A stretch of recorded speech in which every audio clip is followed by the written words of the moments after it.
Imagine this. You're standing on the 82nd floor of a glass tower that slices through the clouds. Below you, the world buzzes like an irrelevant memory. Your net worth exceeds the GDP of small nations. You can have anything, everything within moments.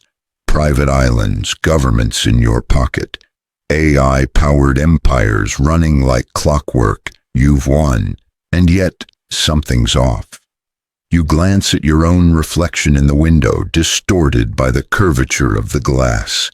The face staring back doesn't look victorious, it looks haunted. Not by poverty, not by scarcity, but by a question that refuses to die. Was it worth it?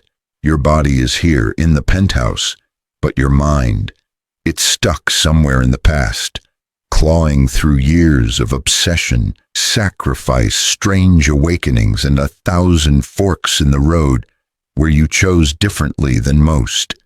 You didn't just work harder, you didn't just grind or hustle. You thought differently, radically so, almost dangerously so, and now you know something the rest don't. But here's the problem, they don't want to know it, because knowing it would shatter them. What if the real difference between you and them isn't money at all? What if it's mental software, an operating system beneath your thoughts, invisible yet decisive? What if the so-called billionaire mindset isn't a cliché from TikTok reels or pseudo-motivational podcasts, but something far more unsettling? What if it's not even about ambition or vision or confidence? What if it's about learning to see reality without flinching? Because here's the paradox, the most successful people on earth, those who shape economies, shift cultures, bend the rules of physics and finance, often don't think positive thoughts. They don't chant affirmations. They don't believe the world is fair. In fact, many believe it's a brutal, chaotic arena governed by psychological illusions, and they act accordingly. They don't pray for clarity. They train themselves to thrive in confusion. They don't ask, "What do I want?" They ask, "What am I willing to suffer for?" strategically. They don't try to be right. They try to be less wrong over time, faster than anyone else. This isn't optimism. This isn't pessimism. It's perceptual brutality, the willingness to see things as they are, not as you wish them to be. But here's where it gets even darker. Most people are trapped not by lack of talent or opportunity or privilege. They're trapped by how they think about thinking. They mistake comfort for wisdom. They chase pleasure, not power. They confuse motion with progress. They believe effort equals success, ignoring the invisible leverage of perspective. And worse, they keep asking the wrong questions. How do I make money? How do I stay motivated? How do I build discipline? But the minds that reach the stratosphere, the Musk, the Bezos, the Arnault, the Powell Jobs, they ask a more brutal, inconvenient question. What invisible assumptions are keeping everyone else poor, slow, afraid? And how can I unlearn them?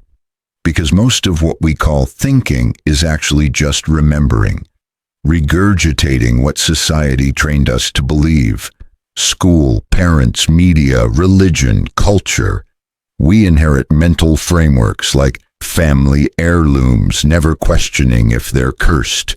You were told, work hard and you'll succeed. But what if working hard in the wrong direction just guarantees faster failure? You were told, follow your passion. But what if passion is a byproduct of mastery, not the cause of it? You were told, be grateful. But what if gratitude becomes a leash when you stop striving for more? You were told, don't be greedy. But what if greed, channeled wisely, is a compass toward innovation? These are the mental viruses billionaires uninstall, not because they're evil or soulless, but because they see through the illusions. They aren't chasing money for its own sake. They're reprogramming reality, one belief at a time. And here's the uncomfortable truth. You could do it too. But first, you'd have to kill a part of yourself. The obedient self. The familiar self. The self addicted to being liked, being safe, being good. Are you willing to do that? Most aren't. So the real question isn't, how do billionaires think? It's this: what illusions are you still in love with? What lies are you unwilling to outgrow? What comforts are costing you your future? Until you confront that, truly confront it, you'll remain a prisoner in a mental palace designed by your culture, your past, and your unexamined fears. The billionaire isn't just richer. They've staged a rebellion inside their own mind. They've burned down the inherited map, and they've drawn a new one in blood, doubt, and divine clarity.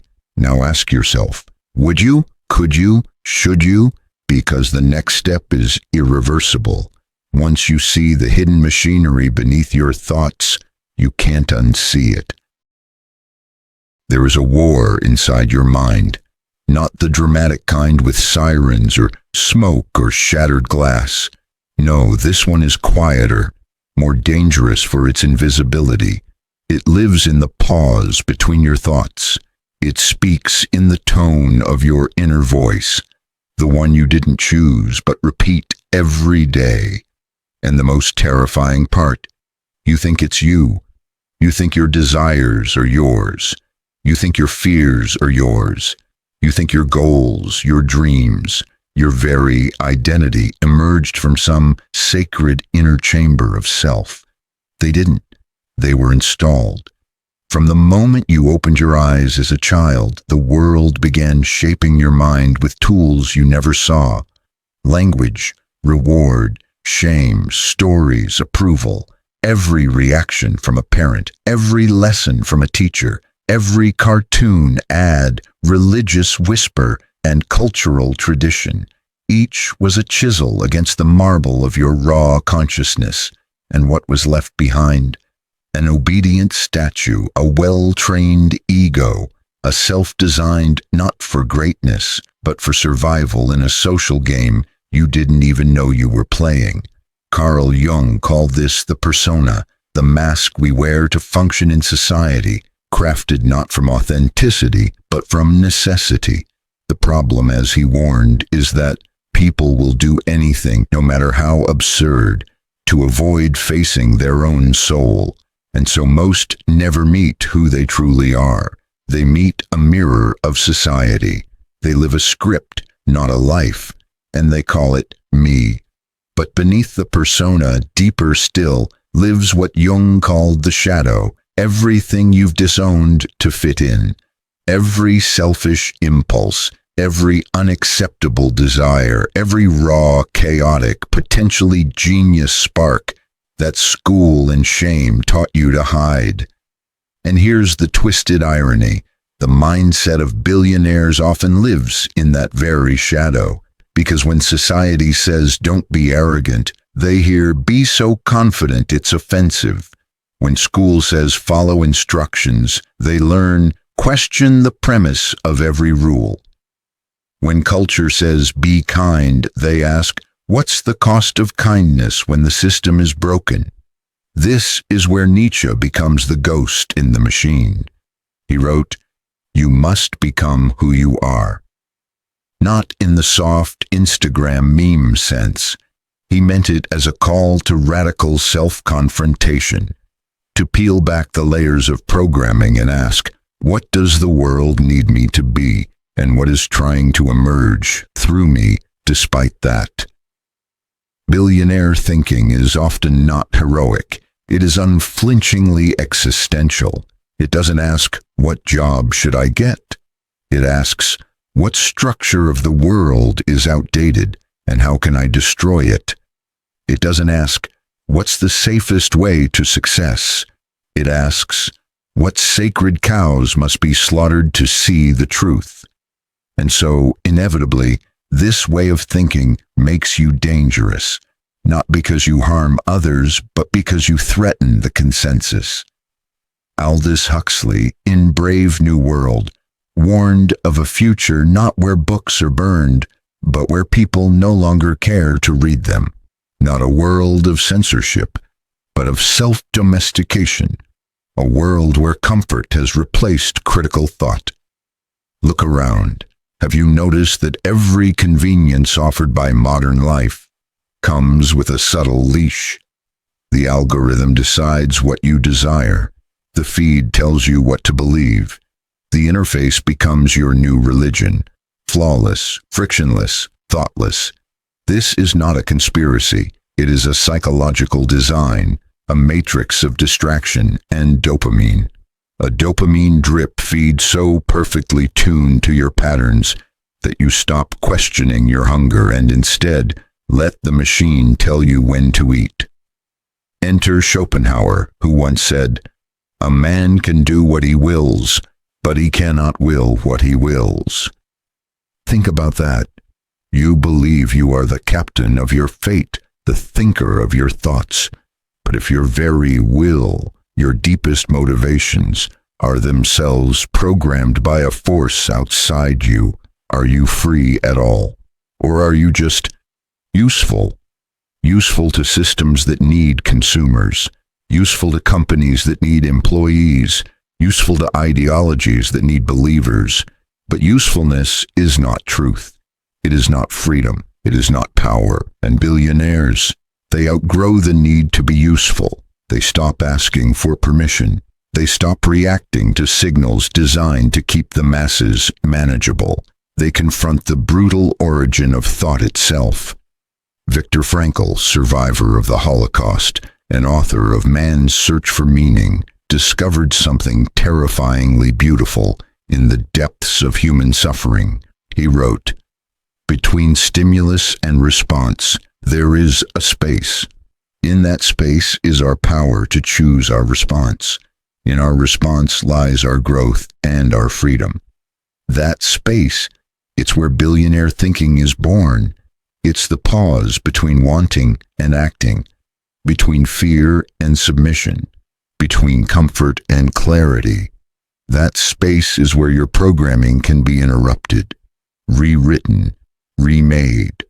But you have to sit in it, feel the discomfort, endure the silence long enough to hear what the world has tried to drown out.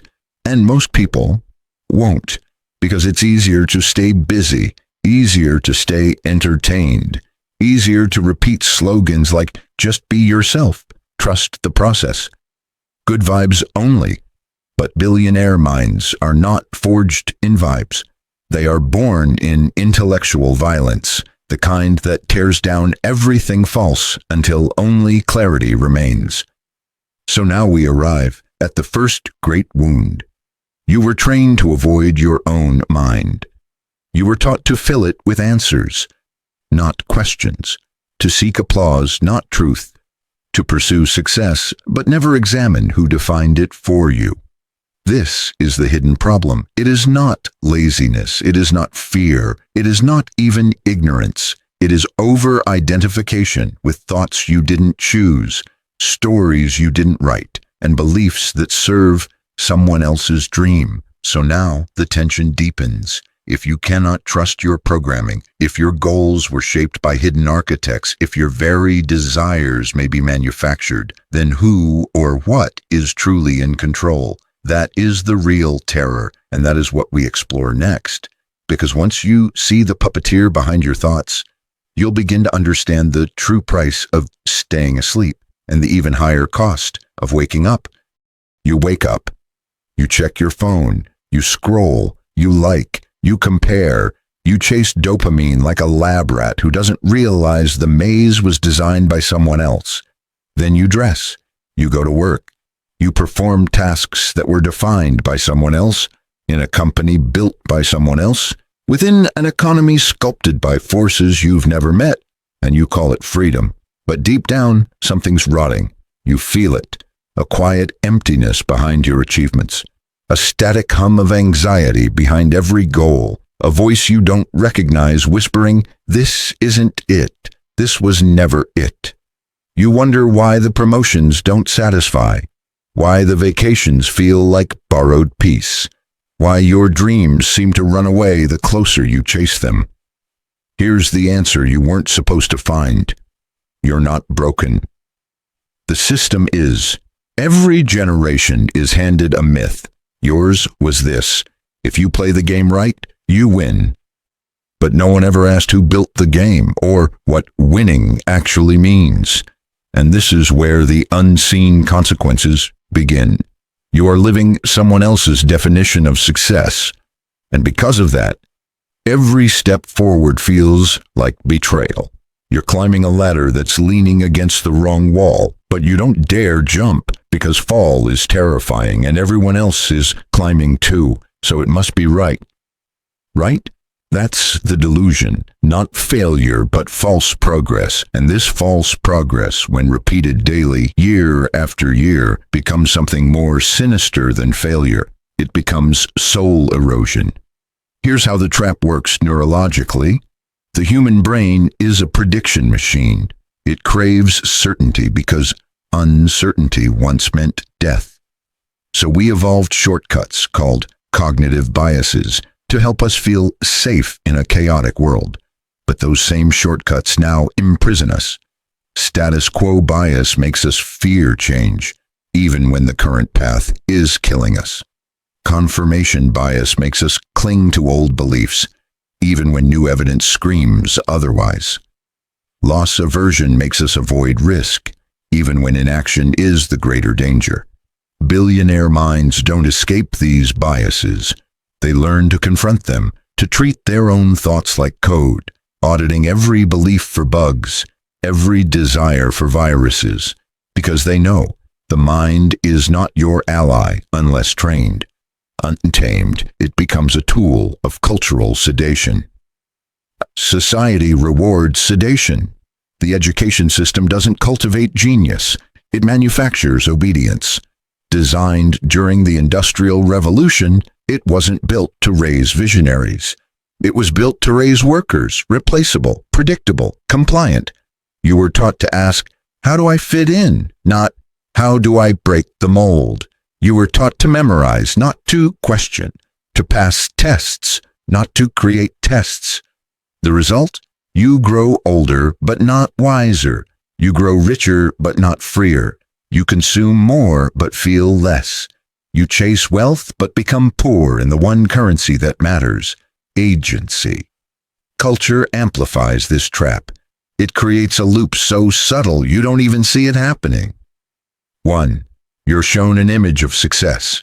Influencers, billionaires, ads. 2. You compare yourself to it. 3. You feel lack. 4. You buy a solution, a product, a program, a lifestyle. 5.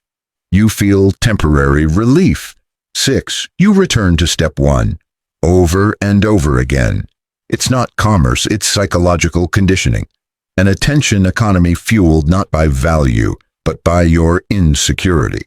And the more you consume it, the less you create. The more you obey it, the less you lead. The more you internalize it, the less you question why. Now, pause, step back from the noise. Ask yourself something most people never dare. What if success isn't a destination, but a design? Not something you reach, but something you architect, from scratch, without permission. Because here's what billionaire minds figured out early. If you don't define success, someone else will, and they'll sell it back to you with interest. And that's the most dangerous unseen consequence of all. You start trading life energy for someone else's vision. You hand over your imagination in exchange for validation. You surrender authorship of your story, and then wonder why it feels like a script. You become a character, not the creator. Let's talk identity. Most people believe identity is fixed. I'm just not a risk taker. I'm not good with money. I'm not an entrepreneur. But identity is not a truth. It's a decision you forgot you made. Your brain wires itself based on repeated behaviors. It mistakes repetition for reality. So if you keep telling yourself a story long enough, your brain will literally prune away the neurons that don't match it. This is called neuroplasticity, your brain's ability to rewire itself. But in the wrong hands or left on autopilot, this power becomes a curse. You reinforce limitations until they feel like laws. Billionaire minds weaponize this plasticity. They don't ask, "Who am I?" They ask, "Who could I become if I stopped believing everything I've been told?" That question burns. It threatens everything familiar.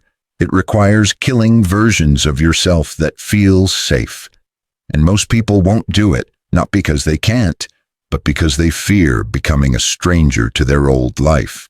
But here's the truth you already know. Your old life is not your friend. This is the cost of unconscious living. You become fluent in small talk, but mute in your own desires. You achieve goals that impress others but bore your soul. You wake up every day in a life that isn't yours, in a body you neglect, with thoughts that aren't original, and you call it normal. And you wonder why something always feels missing. It's not something, it's you, the real you, buried under layers of cultural compliance, unprocessed trauma, and inherited dreams. Now imagine this. You start deleting, not apps, not people, but beliefs. You uninstall, "I'm not good enough." You wipe, "I have to be realistic." You erase, "That's just the way it is." And suddenly the architecture of your mental prison starts to crack. The walls tremble, the assumptions collapse. And for the first time in what feels like centuries, you hear silence, not emptiness, but space, creative space, dangerous space, sacred space. That's where the rebellion begins. But first, you must choose. Stay in the maze, feeding systems that will never feed you back, or step out into uncertainty, risk, solitude, and radical clarity. Because what no one tells you is this: you don't find freedom, you build it, and you build it by confronting every unseen consequence that your comfort has hidden. The game is rigged, the maze is real, but so is the exit if you're willing to break your own mind before the world does it for you. And now that you've seen the cost of the illusion, the next question isn't why escape, it's how. There comes a moment when you stop, not physically, not dramatically, internally. The noise is still around you. Emails, sirens, metrics, endless conversations about nothing. But inside, there is a fracture, a crack in the concrete of your belief system. Something deeper than doubt. Something sacred. You no longer believe the voice in your head. You no longer believe the system is fair. You no longer believe that success equals peace. You no longer believe that you must keep climbing the ladder to nowhere. And in that moment, terrifying as it is, you are reborn. Because to be free, you must first lose faith in the illusion. The rebellion begins not with a scream, but with a question, a dangerous question. What if everything I was taught to admire is the very thing that enslaves me?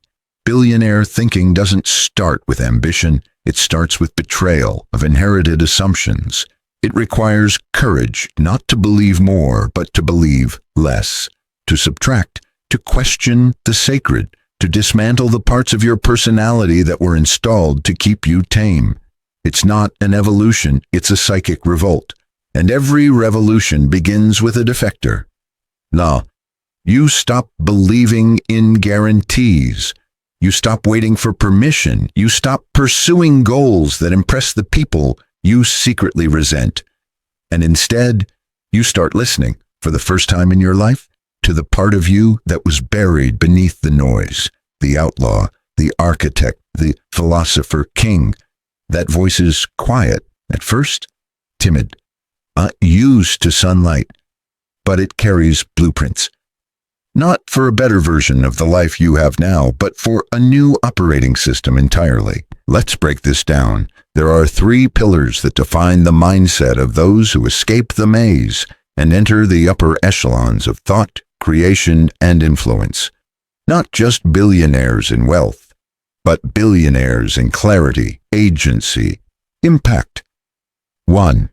Disobedient thinking. We are raised to solve problems inside the frame, but billionaire minds question the frame itself. They ask, what assumptions am I making? Without realizing it, this is not rebellion for rebellion's sake. It is strategic heresy, a commitment to thinking outside the inherited blueprints of culture. Henry Ford didn't ask, how do I breed faster horses? He asked, why are we still using horses at all? Elon Musk didn't ask, how do I make a better car? He asked, what if the entire premise of combustion is obsolete? It's not about being smarter, it's about being willing to be wrong in public. Disobedient thinkers don't fear failure, they fear living inside other people's ideas. So they challenge everything. Why must work happen 9 to 5? Why must education be standardized? Why must value creation be slow, linear, painful?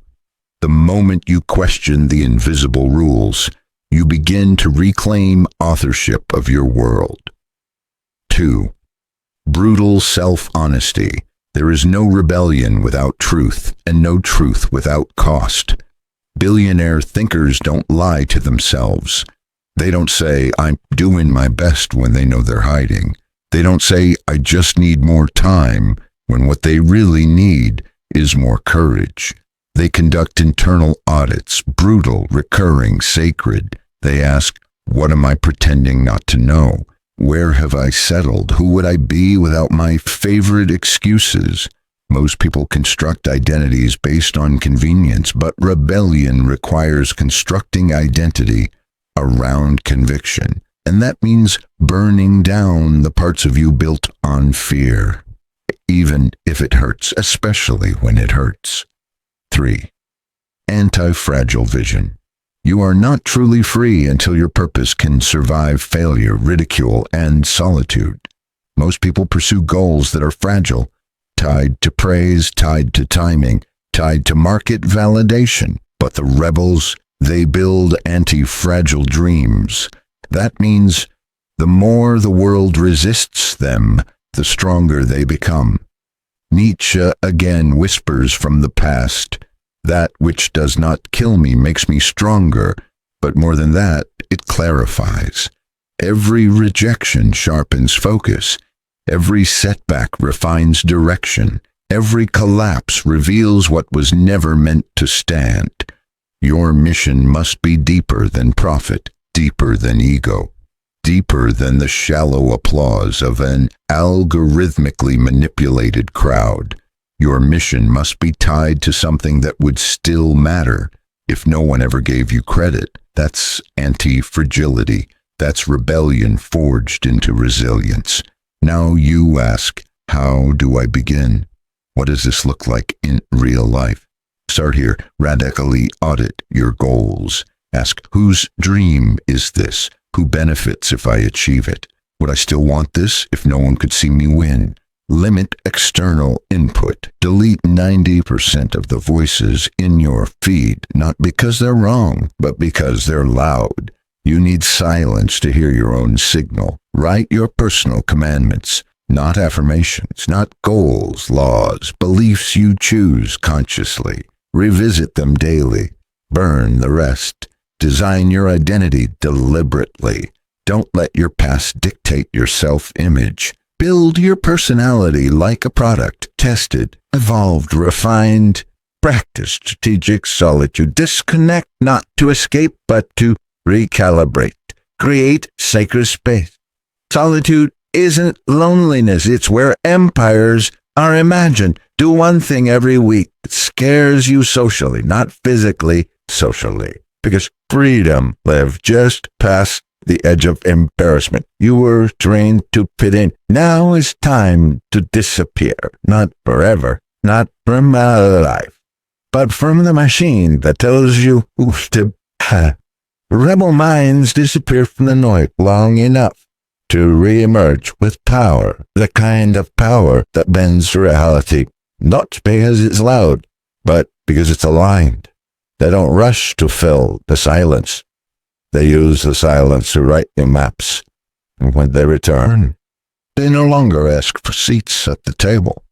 They build new tables. This rebellion is not external, it's internal. No torches, no banners, just a quiet war inside the soul, a war against the lies you were fed, a war against the comfort that kills clarity, a war against the you that was never really you.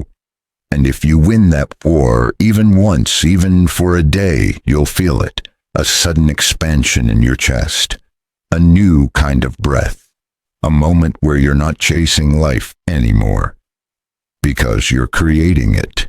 This is what it means to think like a billionaire, not to count dollars, but to count truths, not to play bigger games, but to invent new games, not to impress the world, but to leave it transformed.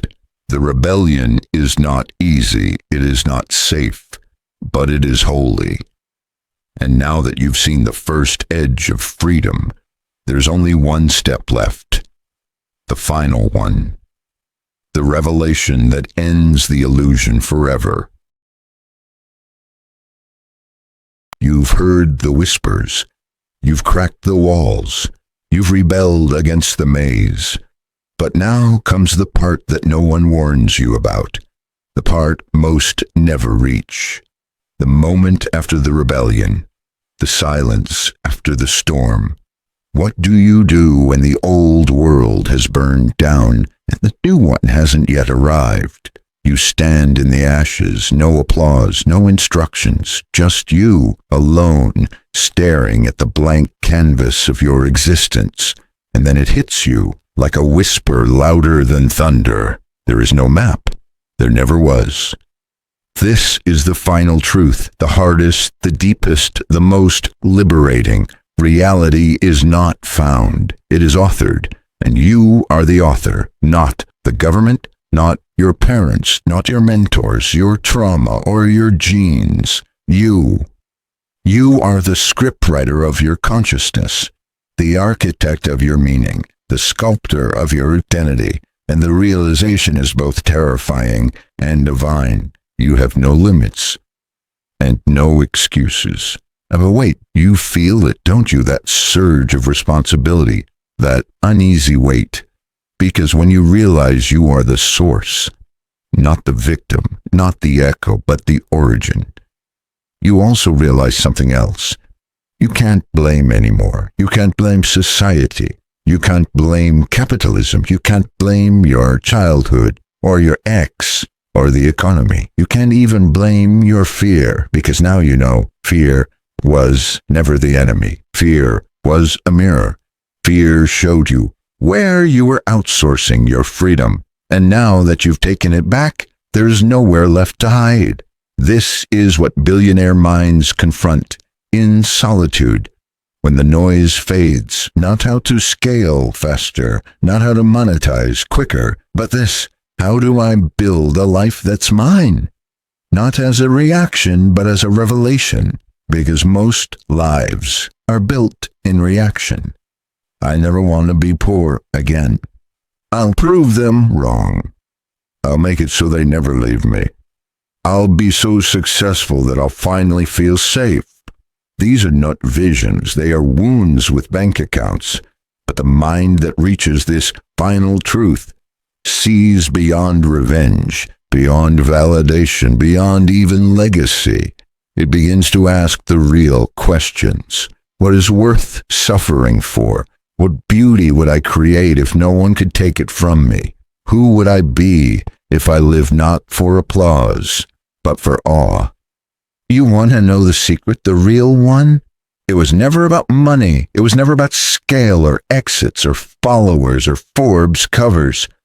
Those were simples, hollowed trophies in the Museum of Ego. The ultimate prize is sovereignty, mental, emotional, existential sovereignty, the ability to wake up and say with quiet conviction, I am not waiting for life to begin. It has already begun, and I am the one writing it. Let's go deeper. Have you noticed how even the rich chase more? More funding, more deals, more dominance. Why? Because they haven't made peace with the void, that infinite space at the center of the soul where there is no distraction, only a presence. Most run from it their entire lives. But the truly awakened, the philosopher, billionaire, the spiritual insurgent, the world shaper, they enter the void. They sit in it. And from that stillness, they create. That's the final truth. Stillness is not the absence of progress. It is the birthplace of power. Only in stillness do you see the architecture of the self. Only in stillness can you reprogram reality from the root. Everything else is noise. And here's the paradox. Once you reach this place, not on a motivational high, but in the gritty silence of awareness, you realize something stunning.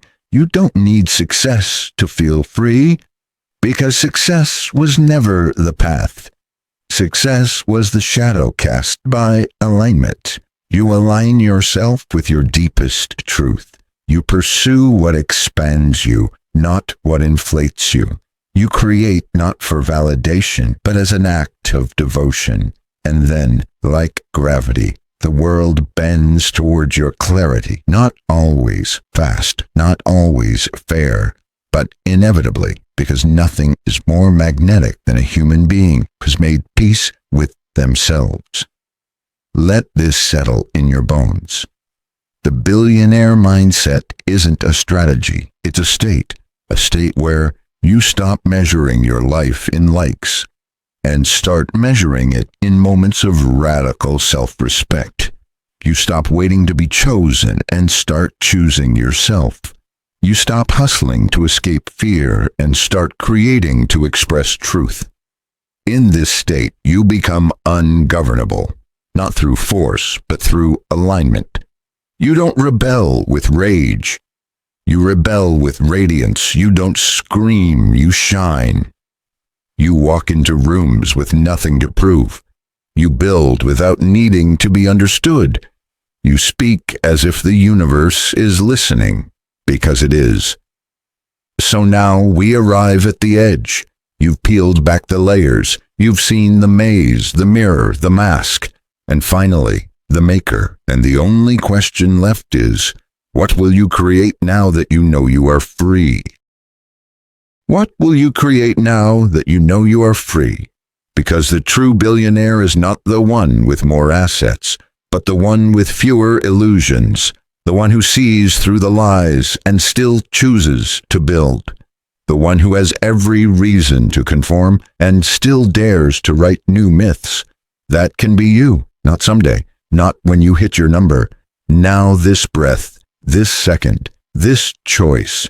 So step forward. Step forward not as a follower, but as a founder of your own reality. Write laws no one taught you. Build systems no one gave you. Love, lead, and live without permission.